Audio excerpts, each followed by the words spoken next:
wasanii wetu na waibaji tumehuzunishwa sana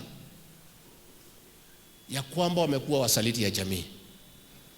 Ati wameitwa pale Karen juzi na huyu mtu anaitwa Mr. Moneybags. Ati wanaambiwa wakuje wadanganye nyinyi SHA inafanya kazi. SHA inafanya kazi. Na wakamwambia ati watakuja kuambia nyinyi. Ati watuambie barabara zinajengwa, atuambie masomo naenda mzuri. Mimi nimeketi na wazee jana usiku na tumesema hawa wasanii, wazee wameniambia nitangaze hawa wasanii waombe msamaha. Wasipoomba msamaha tuwache kusikiza nyimbo zao.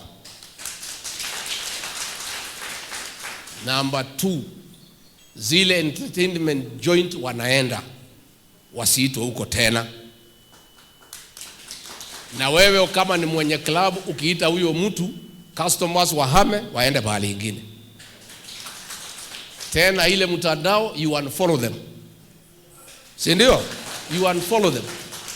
Because wameenda kuchukua shilingi 50,000.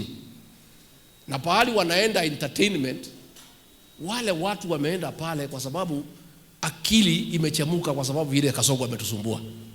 Wanaenda kuwatubuiza ndio akili situlie. Hao wameenda kukaa na wale watu ambaye wametuumiza, wametuletea hizo shida.